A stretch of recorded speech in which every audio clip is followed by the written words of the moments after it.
kita kembalikan marwah yang seharusnya yang dimiliki oleh Pak Mujib ini. Karena kalau dibilang pelaku, ya, klien saya ini tidak pernah dipanggil polisi, Pak. Tidak pernah dipanggil polisi. Lantas harus dituduh sebagai pelaku penggelapan, dipanggil polisi aja kagak gitu. Silakan laporkan gitu loh, nggak usah bersosmed gitu loh. Iya, iya. Kalau memang benar laporin aja. Laporin aja gitu kan. Iya, iya, iya, iya. Ada lembaga kok yang ngurus. Yang bikin saya tertawa, Bung. Iya, iya, iya.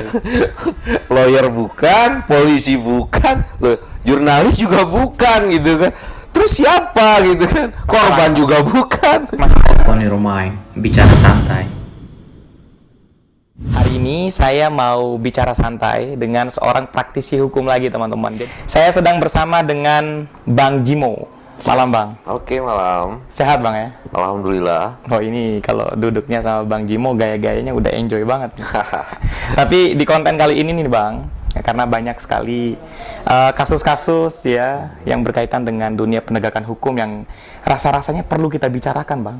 Oh gitu, oke. Oke, siap ya, kita bedah, kita kupas ya. Ya, macam di rumah sakit aja kita bedah ya. Kita bedah, kita mau bicarakan tentang banyak hal, teman-teman.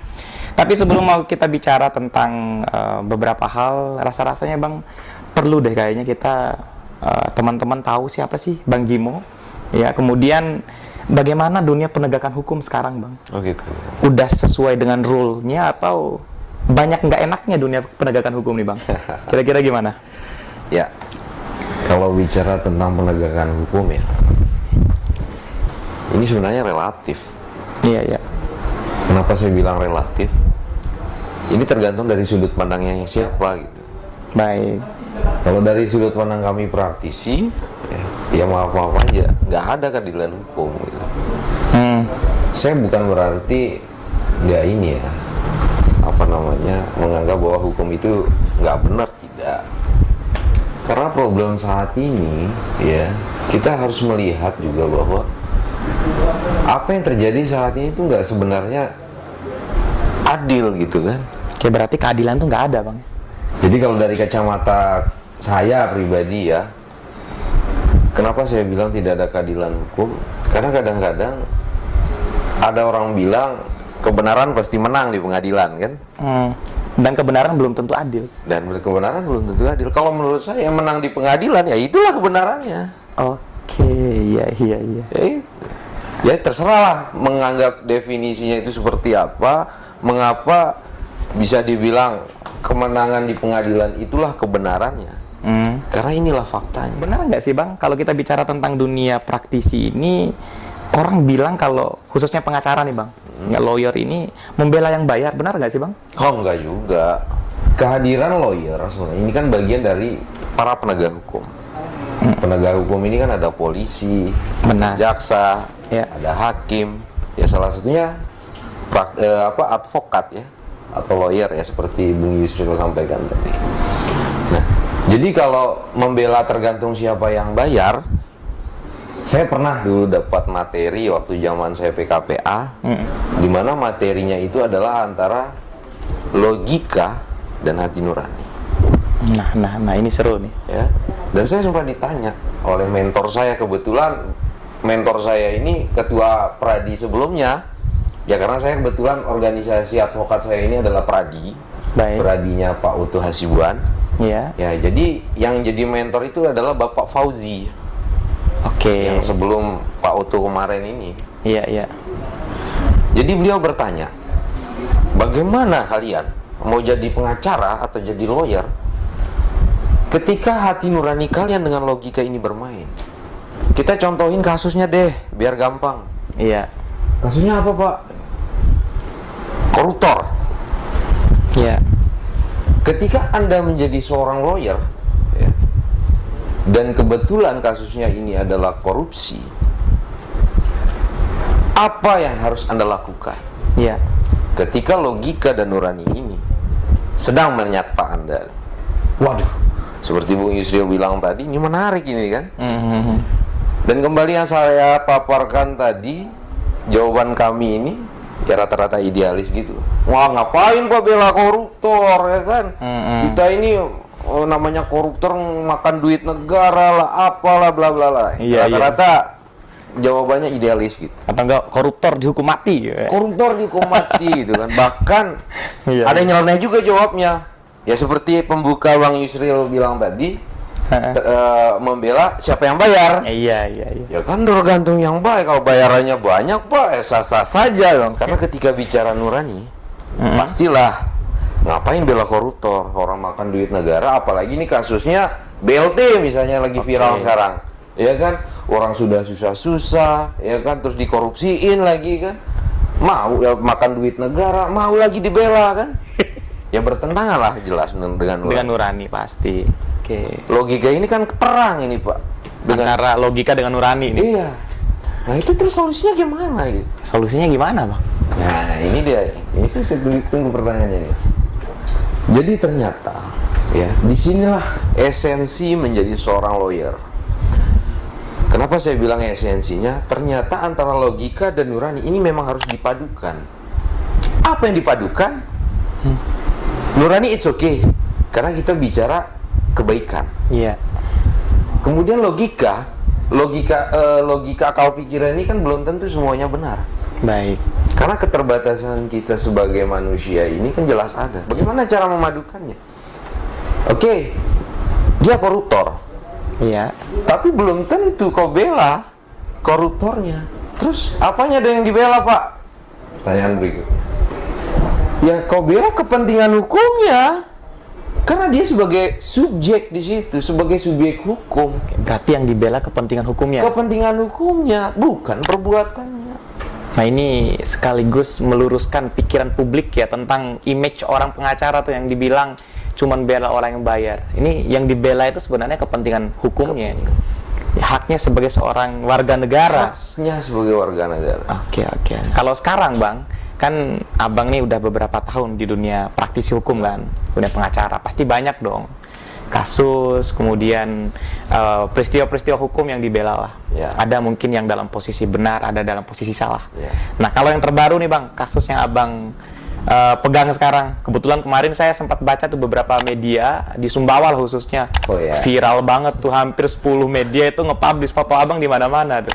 Itu yang masalah di Sumbawa tuh, bisa diceritain gak ke kita, Bang, gimana? Saya sebelumnya dihubungi oleh klien saya. Saya tidak tahu sebenarnya tentang pemberitaannya ini gitu kan. Saya diberitahukan oleh klien saya, ya kan, bahwa saya ada masalah. Saya dibilang gelapin mobil gitu. Ya, emang benar saya bilang. Ya itu persoalannya. Iya. Ya kan? Apa sih?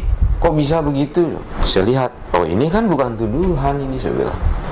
Ini kan opini saya bilang kayak gitu. Oke. Kalau tuduhan, Anda memang sudah ada panggilan polisinya saya bilang kayak gitu. Minimal ada panggilan polisi lah atau ditetapkan sebagai DPO lah oleh polisi gitu kan. Ini nggak ada. Ya terus bagaimana? Kalau Anda memang butuh bantuan hukum, saya Siap kawal. siap kawal saya bilang. Oke. Ya, singkat cerita jadilah hubungan hukum kami antara klien dengan kuasa hukum kan. Iya. Nah, beralih kepada kejadian selanjutnya. Baru padahal saya nginfoin bahwa saya bersedia menjadi kuasa hukumnya. Ini sudah boom gitu kan. Oke. Ya kan, publik Sumbawa ini menilai gitu kan. Wow kan. Iya. Karena memang isu yang dimunculkan dalam pemberitaannya, ya kita tanda kutip saja ya, klien saya ya berinisial MJB ya. Jadi inisial MJB ini ya dilaporkan dengan tuduhan media telah menggelapkan 13 unit mobil. Korbannya ada 7 lah, ada 13 lah, bla bla bla macam-macam lah isi pemberitaan itu. Dan di screen wajahnya jelas sekali. Ya. Oke. Bahkan yang lebih ironisnya ya, dipublish identitas penduduknya. KTP-nya nih berarti. KTP-nya. Waduh, ini serius ini barang berarti sampai KTP itu muncul tuh. KTP-nya. Iya. Dan gak main-main lagi bahasanya. Di situ kan jelas identitasnya, dia pekerjaannya, alamatnya, namanya dan lain sebagainya kan jelas. Iya. Bahkan di situ kan terjawab pekerjaannya itu adalah sebagai seorang dosen. Iya. Tapi dengan munculnya pemberitaan ini, siapa yang sih tidak shock, Mas? Iya. Dampaknya ini bagaimana? Efek dominonya dong. Iya dong. Namanya pengajar, dipublish, ya, muncul KTP dan lain sebagainya. Kalau saya sih Bang ya, lihat KTP ini kan data pribadi Bang. Benar. Kita kan kuliah di hukum kan, harusnya kan etisnya, bukan hanya etisnya gitu kan. Iya. Ya, kalau kita lihat dari perspektif hukum itu nggak boleh dipublish. Nggak boleh lah. Nggak boleh. Nggak Gitu boleh kan. lah. Apalagi bukan penegak hukum nih yang publish. Ya, ini menarik nih. Gimana tuh Bang kira-kira? Nah, itu dia. Jadi kan saya sempat kepo juga ya, seperti yang saya bilang tadi. Siapa ini yang nge-publish ini? Saya bilang. Polisi bukan. Wartawan juga bukan. Terus siapa? Akun pribadi. Oke, baik. Akun pribadinya bisa disebutin nggak Bang? Ya akun pribadinya, ya saya buka aja ya. Iya. Jadi namanya itu Semarasia. Ya Semarasia. Aku pikir ini akun grup sebenarnya. Karena namanya ini kan, aku pikir general ya.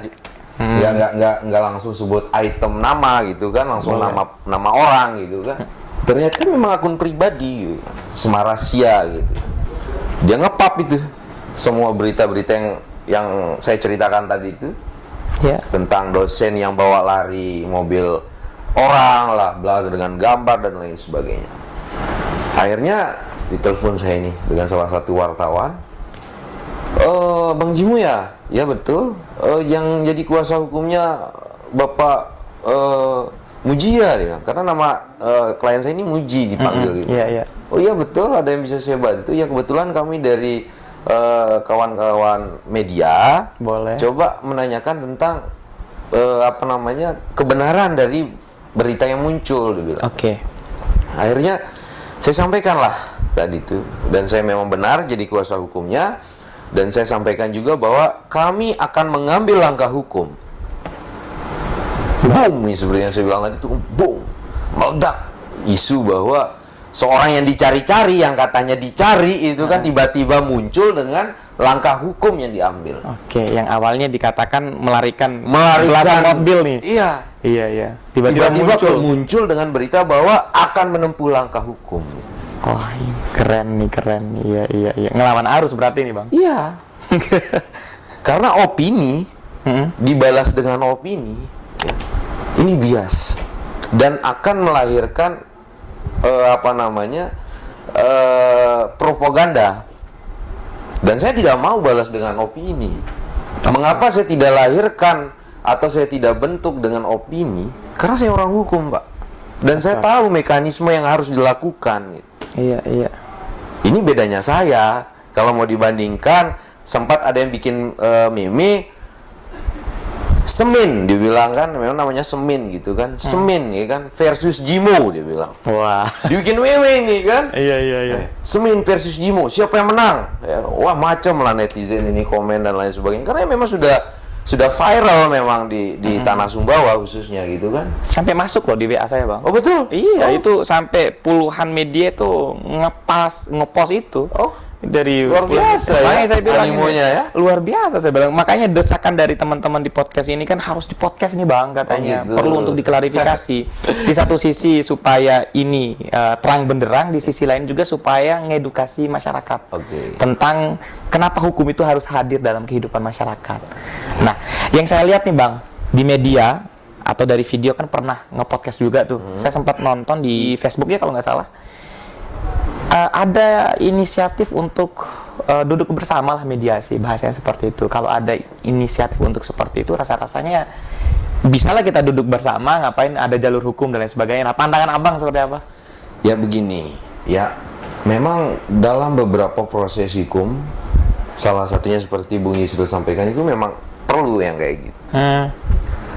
Tapi kita harus tahu posisi hukumnya gitu. Iya. Apakah lantas langsung kita berduduk bersama menyelesaikan persoalan ini? Saya rasa ini tidak gitu. Iya. Karena apa? Karena animo yang dilahirkan dari postingan yang dimunculkan oleh terlapor, ya, itu sangat berdampak. Kalau ditanyakan kenapa sih nggak muncul gitu kan? Iya. Orang animo masyarakat ini luar biasa, gonjang-ganjing kejiwaan klien saya ini kan luar biasa, Pak. Iya, iya. Sampai ada ancaman mau dibunuh lah, sampai dia ancam kalau keluar kita potong lehernya lah. Ada sampai seperti itu. Sampai seperti itu. Iya. Iya, iya. Apalagi image-nya kan seorang pengajar nih Bang di perguruan tinggi. Apalagi image-nya sebagai seorang pengajar. Parah itu, udah nggak berani ngajar. Kalau saya tuh udah nggak mau ngajar itu Bang. Keluarganya terganggu juga gitu kan. Ya semua menjadi dampak dari munculnya opini yang dikembangkan ini yang mengakibatkan klien saya khususnya itu mengambil langkah hukum, menyampaikan laporan atau aduan ke pihak kepolisian. Dan besoknya muncul lagi berita yang sama tetapi dengan judul yang berbeda. Oke. Ya, karena mungkin ada di Bung Yusril ini lihat juga dari publis medianya 11 akun termasuk Semarasia dipoldakan oleh kuasa hukum Mujibur Rahmat. Oke. Nah ini yang lagi viral lagi gitu loh. 11 media ngelaporin. Bukan 11 media, 11 akun pribadi. Oke, 11 akun pribadi dilaporin. Ya. Dampak yang dihasilkan dari si penyebar berita ini luar biasa. Si Semarasia ini kan luar biasa besar. Dan pengikutnya ini bukan hanya dari Sumbawa. Bahkan dari luar negeri ada yang jadi TKI itu ada followernya gitu. Karena sempat nge-DM saya juga gitu. Oke. Ini kan luar biasa ini si penyebar berita ini kan. Si Semarasia ini kan. Oke, saya bilang. Kenapa saya tidak banyak sih yang mancing-mancing saya, lawan bang, lawan bro. Kalau bahasa orang Sumba itu lawan nak laki gitu, lawan saudara kan istilahnya kalau nak laki itu. Apa yang harus dilawan saya? Maksudnya lawan dengan publisan media juga mungkin ya? Ya bisa jadi. Oke. Tapi sekali lagi kita ini adalah orang hukum, saya ini adalah praktisi hukum. Ngapain harus terjebak dengan animo opini? Cocok. Dan jadi yang harus ini mungkin masuk forum intelektual kita. Jadi persoalan yang muncul ini bisa saya katakan ini adalah symptomatic problem. Apa itu symptomatic problem? Bahwa opini ya ini bisa mengaburkan fakta. Baik. Ya. Apa itu fakta? Fakta ini adalah logik, akal pikir. Dan logik itu kebenaran. Oke. Dan salah satu upaya saya mengajukan laporan kepada pihak kepolisian, inilah bagian dari fakta. Menghadirkan fakta itu. Menghadirkan fakta itu. Oke, bukan beropini. Bukan beropini. Nah. Iya. Dan ini yang harus diperhatikan oleh masyarakat ya. Jadi kenapa saya melaporkan 11 akun akun pribadi Facebook ya, lebih tepatnya itu kepada pihak kepolisian. Karena inilah bagian yang saya bilang tadi itu. Iya. Bagian dari mengungkap fakta, mengungkap kebenaran. Iya. Gitu. Jadi kalau orang yang tidak paham ya mungkin sah-sah saja ya, sekedar beropini, padahal mereka nggak tahu dampak dari opini yang mereka buat itu. Ada aturan main gitu, ada aturan di situ. Itu yang namanya undang-undang ITE. Oke.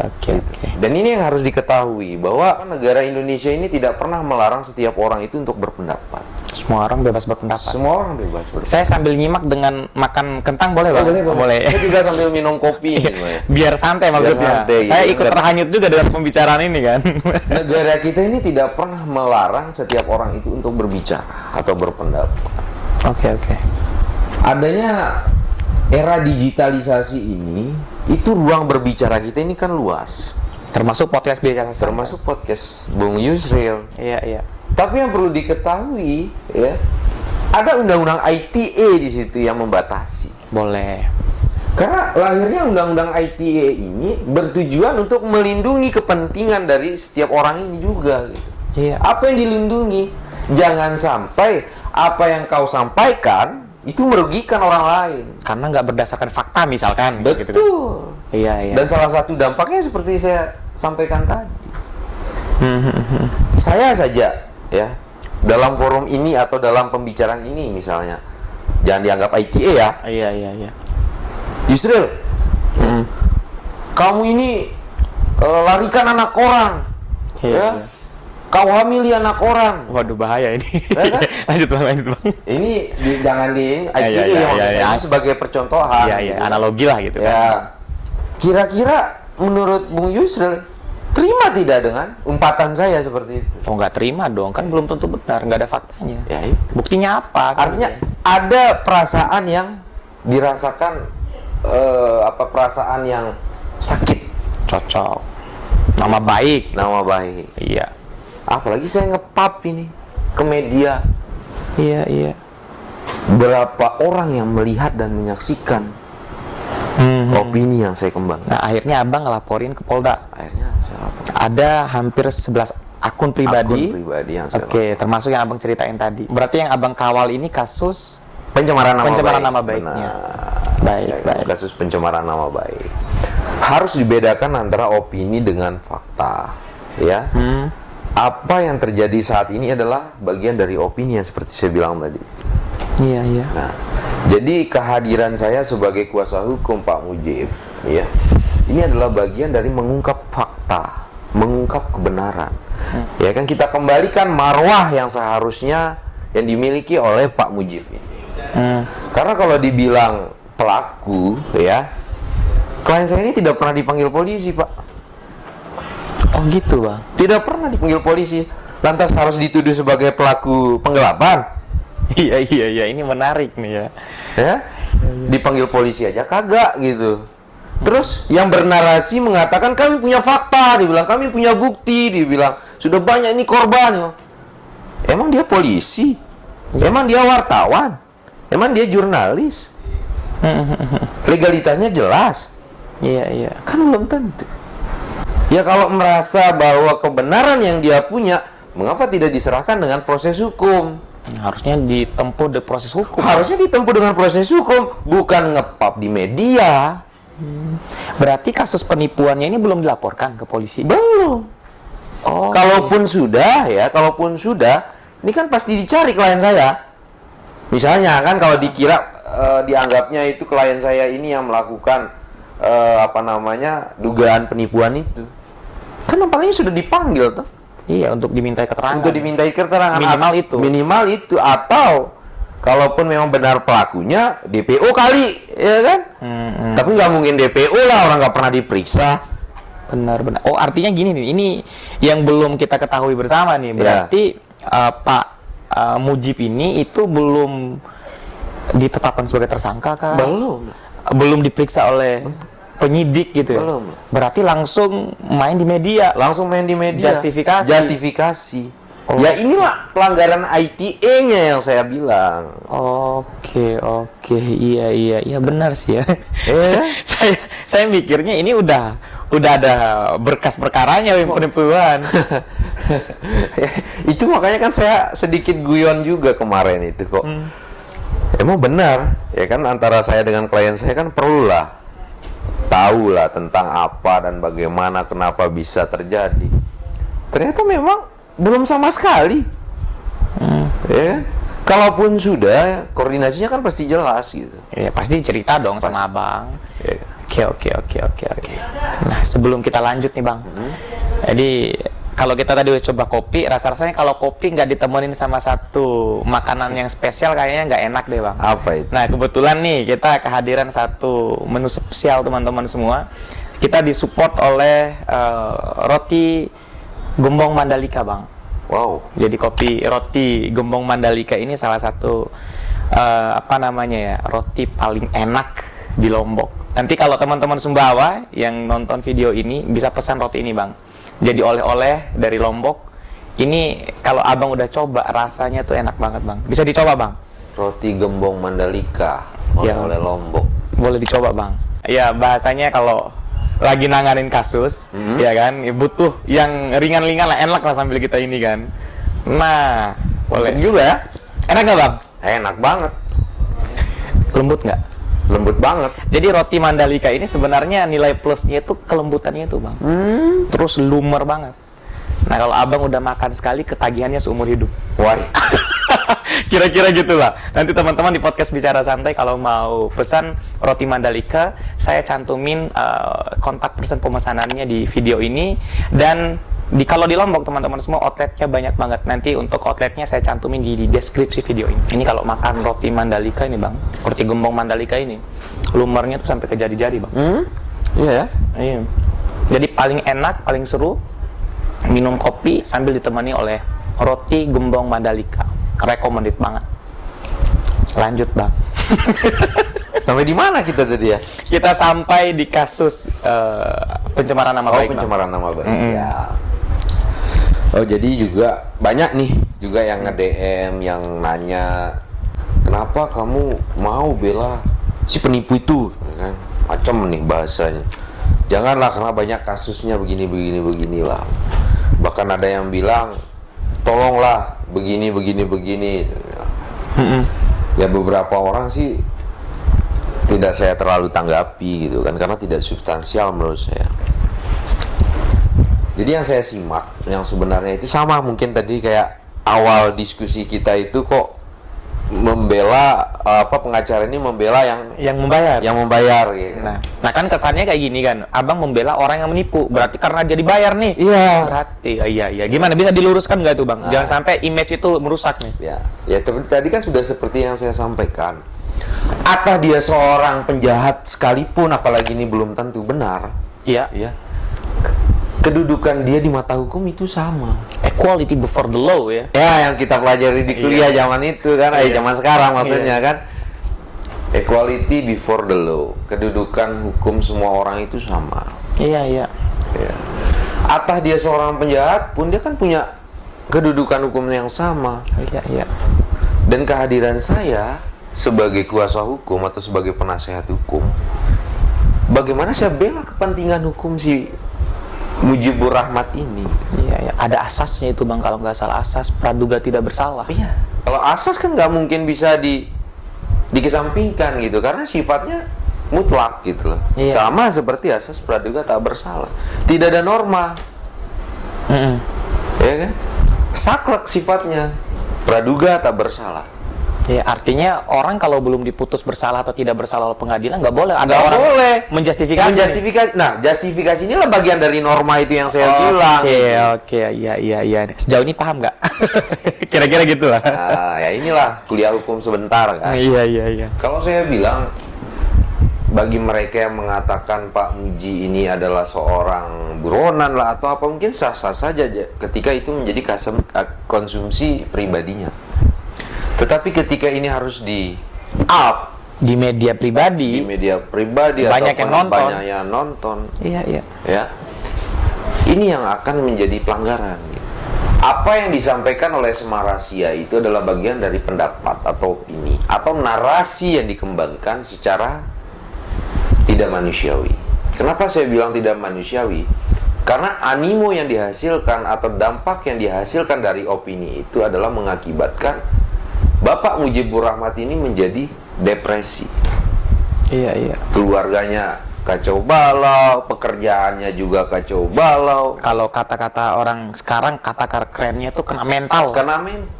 Iya. Pembunuhan karakter yang lebih tepat. Iya. Ya itulah lahirnya saya sebagai lawyernya ini adalah bagaimana meluruskan sebenarnya persoalan ini.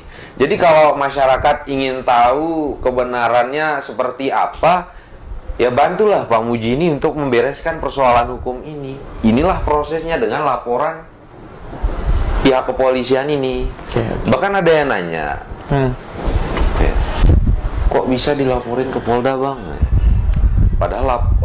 Padahal korbannya itu di Sumbawa.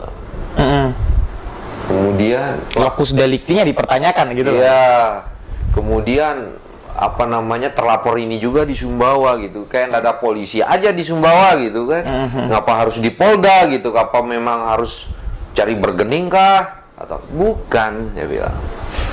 Jadi yang harus kawan-kawan ketahui ya, mau Polda mau Polres ya, itu ruang lingkupnya sama, yurisdiksinya itu sama. Iya.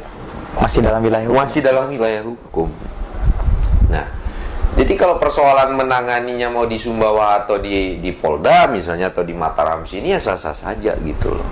Ngapain kita harus intervensi proses teknis ini gitu? Biarkanlah proses hukum ini yang menjawab semuanya. Saya sih mikirnya awalnya gini Bang, dia sudah dilaporkan nih, kliennya Abang sudah dilaporkan sebelumnya ke polisi dan sudah ya ditetapkan sebagai tersangka lah gitu di kasus penipuannya, baru kemudian di-up di media sosial karena melarikan diri gitu, melarikan diri gitu kan, di-up di media sosial. Tahu-taunya ini duluan media sosial yang main, padahal yang bersangkutan ini belum dilaporkan gitu. Iya, ini pencemaran nama baik berarti Abang dalilkan gitu. Bohong namanya ini, fitnah kan? Fitnah ya. Mungkin niatnya baik Bang. Ya mungkin ini akun media ini niatnya baik supaya agar tidak ada yang melakukan tindakan-tindakan yang seperti ini gitu kan. Jadi gini Bung, kalau saya menanggapinya itu memang benar. Alasan dan tujuan pemilik akun ini menyampaikan hal itu. Tapi tindakannya offside gitu. Iya. Offside-nya gimana Bang? Jadi batasan ini banyak sekali yang dilanggar gitu loh. Apa itu batasannya? Menyebarkan berita yang memunculkan dampak yang begitu besar terhadap kerugian seseorang. Iya. Ya ini yang saya bilang offset gitu. Kalaupun dia membantu masyarakat, ya nggak perlu lah harus nge-publish orangnya, KTP-nya. Ya bantulah bagaimana apa yang menjadi dasar kerugiannya, ya ini yang disampaikan, saya kehilangan mobil, ya tolong dibantu siapa yang lihat mobil nih, misalnya kayak gitu. Jangan langsung justifikasi ini loh yang bawa mobilnya gitu kan. Polisi kagak, hukum juga hakim juga kagak, kan lucu Pak. Tapi misalkan nih Bang, ke depan ada upaya-upaya atau tindakan-tindakan ke depan yang akhirnya kita mediasi aja deh, nggak usah kita lakukan upaya hukum, dilaporkan pencemaran nama baik dan lain sebagainya, di take down lah itu postingan-postingan dari beberapa akun media sosial itu. Abang mau nggak sampai mediasi dengan orang-orang ini? Kalau saya pribadi sih Pak, itu sah-sah saja karena ini adalah bagian ya dari proses hukum juga. Proses hukum ya. Cuman yang harus diketahui juga, yang mengambil kesimpulan ini kan harusnya klien saya. Oke. Karena dia dampak kerugian yang dirasakan ini kan klien saya, bukan saya gitu. Iya. Jadi tergantung yang bersangkutan kalau saya harus jawab gitu. Kalau klien saya mau ya why not? Tapi sejauh ini gas terus. Gas. Karena luar biasa Bung Yusril. Klien saya ini sampai nggak berani keluar itu bukan karena nggak berani dengan orang gitu loh, atau nggak berani nunjukin diri gitu loh, tapi nggak berani dengan akibat yang dimunculkan karena ada isu bahwa ada ancaman gitu. Iya. Dan dia sekarang lagi saya bawa ke psikiater sekarang ini. Iya. Mentalnya rusak. Apalagi kalau misalnya punya anak Bang. Kasihan. Anaknya diserang itu mentalnya Bang. Gak bisa kita bayangkan itu. Padahal ini proses hukumnya belum jalan gitu loh. Aduh, iya. Tapi berapa kali saya sampaikan di media juga, bukannya ingin minta maaf, saya bilang malah ini makin menjadi-jadi narasi yang dimunculkan gitu kan. Kami tidak takut, ya biarlah bla bla bla, diadulah. Jadi saya menyampaikan fakta, dia yang nyampein opini ini kan, judulnya gitu kan. Oke lah, saya bilang kayak gitu. Silakan, ini kan hak setiap orang. Iya. Ya kan? Tapi dia lupa gitu loh. Aturan mainnya ini ada gitu. Dari kasus ini juga kita sama-sama menarik pembelajaran, bukan mencari benar yang salah, tetapi bagaimana menemukan kebenaran yang sebenarnya. Oke, agar berhati-hati dalam bersosial media. Agar berhati-hati dalam sosial media juga iya.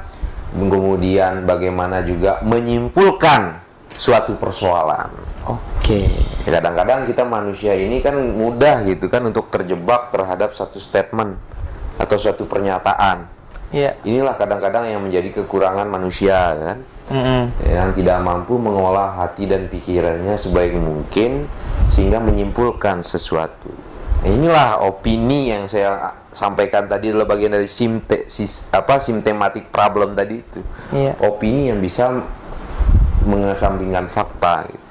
Ini teman-teman saya nggak berpihak ke siapapun ya, tetapi kita coba membuka jalan membuka pikiran kita bersama bahwa bagaimana sih mekanisme dalam bermedia sosial yang baik, kemudian bermasyarakat lah. Mungkin saya sih pikirannya yang dilakukan oleh yang punya akun ini Bang, yang Abang laporin itu niatnya baik mungkin ya. Betul. Supaya masyarakat tahu ini yang lakukan dan sebagainya. Ya. Tetapi offside-nya, blundernya adalah memunculkan nama. Padahal belum ada informasi dari pihak kepolisian. Faktanya di kepolisian belum jelas ini. Ya itu yang saya bilang offside itu kan. Ini offside-nya bisa di kartu kuning apa kartu merah Bang? Kartu merah saya Pak. Siap, ini offset yang bisa di kartu merah. Iya, kartu merah. Jangan dianggap sepele, karena apa? Saya rasa ketika saya mulai menyampaikan di media bahwa akan melaporkan beberapa pemilik akun ini, saya pikir mereka bisa sadar gitu kan, bahwa ada kecerobohan yang sempat dilakukan. Iya. Jujur ya, Bung Yusril, kami sempat membuka ruang saat itu. Ya, sehari sebelum kami melaporkan itu kami membuka ruang sebenarnya. Iya. Apakah ada tindakan balik dari pihak terlapor ini yang apa yang kita ketahui semua itu ada oknum-oknumnya ini sadar gitu kan bahwa apa yang mereka lakukan ini salah gitu kan. Offside. Tapi ada beberapa Mas. Ya, ada beberapa Bung yang sudah klarifikasi, minta maaf ke klien. Ini nggak usah Mas ya. Karena ini udah minta maaf secara pribadi ke saya. Oke, saya bilang saya skip dia. Itu ruang yang saya anggap tadi itu, ruang mediasi, ruang maaf memaafkan gitu. Artinya ruang memaafkan ini sudah selesai sudah, ya. Tapi bukannya ingin minta maaf ya dari beberapa pemilik akun ini, terutama pemilik akun yang menyebar dari awal ini, si Semarasia malah mengajak orang-orang ini untuk mencari kesalahan klien saya gitu. Apa yang harus dicari Pak? Siapa sih klien saya dan siapa sih dia gitu loh. Ada beban apa klien saya dengan dia, ada utang apa klien saya dengan dia, ada masalah apa klien saya dengan dia. Itu kadang saya pertanyakan gitu. Sampai harus sejauh itu dia mencari kesalahan klien saya gitu. Iya. Penegak hukum bukan? Penegak hukum. Saya sih ketawanya di situ. Penuntut umum juga bukan kalau mau mencari kesalahan kan? Iya. Ini kadang-kadang yang saya tertawa sejenak gitu. Kok siapa ya sosokan begini dalam hati saya? Ya sudahlah, biar mereka tahu, biar dia tahu. Hukum ini kan ada gitu. Mari kita serahkan kepada proses hukum yang ada. Artinya untuk yang Samarasia ini udah nggak ada ruang untuk mediasi berarti? Kalau dari pihak Abang? Kalau dari pihak saya, seperti yang saya sampaikan tadi, karena saya ini kan pekerjaan saya ini kan adalah lawyer. Lawyer ini kan tidak ada beban, Pak. Ya terlepas hubungan saya dengan klien, terlepas dari juga hubungan saya dengan si pihak terlapor, itu biasa-biasa saja. Kalau saya tetap membuka ruang, kalau saya secara pribadi. Ya, kita nggak tahu kliennya Abang seperti apa. Kita nggak tahu. Tapi kalau dengan pola bahwa harus terus ngegas ini, yang Samarasia ini terus ingin ngegas misalkan, ya berarti ya berhadapan dengan hukum. Berhadapan dengan hukum. Karena itu juga Bang Jimo ngelaporin. Ngelaporin gitu. Dan Abang terus akan mengawal nih kasus ini. Tetap mengawal. Desakannya pasti banyak Bang. Ya. Pressure dari masyarakat pasti gak banyak. Ya, jujur Mas, ya, desakan yang muncul ini terutama terhadap kasus yang menimpa beberapa korban penipuan. Itu sebenarnya kalau pressure yang lebih besar. Iya. Jadi kehadiran kasus ini pun juga bagian dari pressure itu. Baik. Nah, kalau ingin mengungkap, ya kan, masyarakat ini kan pada kepo nih, mencari-cari tahu nih fakta seperti apa. Ya inilah fakta hukumnya gitu loh. Inilah proses hukumnya yang saya jalankan ini. Mengapa harus melaporkan 11 akun ini? Ini adalah bagian dari proses hukum yang masyarakat juga harus lakukan gitu. Iya. Silakan laporkan gitu loh, nggak usah bersosmed gitu loh. Iya. Kalau memang benar laporin aja. Laporin aja gitu kan? Iya. Ada lembaga kok yang ngurus. Kalau saya mau bicara lebih ekstrim juga, ya. Karena ada sempat yang memancing suasana. Jimo versus Semin, dia bilang kan. Soalnya saya kelahi nih. dibikin meme gitu kan. Iya. Adu perang lah, adu nyali lah ya kan, mana yang jago, mana yang menang gitu kan. Aku sih tertawa, Bung. Kenapa aku tertawa? Kapasitasku beda gitu. Iya. Ya. Kapasitasku adalah seorang lawyer. Ya, lawyer itu ada istilah khususnya, kalau Bung Yusril juga tahu, officium nobile. Cocok. Apa itu officium nobile? Profesi yang terhormat. Saya nggak nganggap Semin nggak terhormat ya. Iya. Tapi cara bertarungnya harus terhormat. Iyalah. Iya. Kan begitu, Pak. Iya. Dan saya menjaga marwah saya sebagai lawyer ini gitu loh. Ngapain saya harus beropini gitu loh? Ada space, ya, ada space bagi kami, ada ruang bagi kami untuk menjawab semua persoalan ini. Dan dijawabnya itu di pembuktian pengadilan. Oke, nah ini seru nih teman-teman semua. Kita udah nyampe di segmen akhir nih, Bang. Yap. Kita bicara panjang kali lebar kali tinggi nih. Mudah-mudahan banyak orang yang teredukasi ya, agar kemudian kita berhati-hati lagi menggunakan media sosial, dan juga kita memperhatikan bahwa ada rule nih, Bang, yang harus kita hormati, yang harus kita ikuti dalam kehidupan bermasyarakat. Ya. Seperti yang pernah saya contohkan sama Bung Yusril tadi itu. Kalau dianggap lu ngambilin anak orang terus gua ngepap ke orang lain, oh sialan nih orang, pasti dalam hati ya, ini nggak bener kok diginiin. Iya kan, perasaan rugi kan? Iya, merasa dirugikan. Inilah yang salah gitu. Nah, inilah yang dilanggar gitu. Ya, Bang Jimo hadir untuk meluruskan ini. Untuk meluruskan ini. Oke. Nah, kalau pertanyaan berikutnya, oke, kita menjawab tentang persoalan itu. Lalu bagaimana kasus penipuannya? Ya nanti dulu, selesaiin dong satu-satu persoalannya. Nah, terakhir, Bang, ya, saya sih mau nanya komitmennya Abang, gitu. Untuk kasus ini, akan terus bertarung secara terhormat atau bagaimana? Jelas dong, kalau bicara bertarung secara hormat ya pastilah. Oke. Ya, jangan dibuat pilihan gitu kan. Iya. Kalau bisa dibikin statementnya aja gitu kan. Bertarung secara hormat, titik gitu. Bertarung secara hormat, titik, sudah. Iya. Kalau sekiranya kapan-kapan ya kita podcast bareng dengan yang Abang laporin di sini, bersedia nggak? Oh, bersedia. Kita debat langsung aja. Debat langsung itu kan. Iya, kita siap. buka space intelektualnya gitu kan, ruang intelektualnya kita buka gitu kan. Nah ini kalau bicara sama Bang Jimo nih, kita terhanyut ya teman-teman semua. Ya mudah-mudahan lah ke depan, Bang, proses hukum ini bahasanya terus berjalan atau gimana, Bang? Mudah-mudahan lah ini tidak berlarut-larut ya, ada jalan tengah yang bisa kita ambil.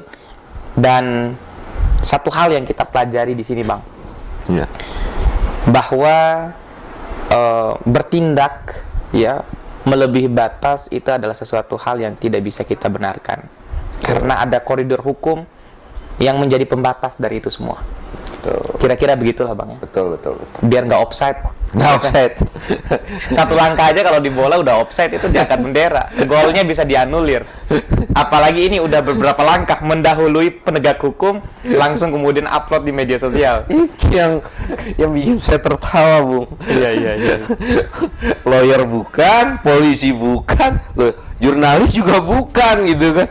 Terus siapa gitu kan? Korban juga bukan. Masyarakat, Bang.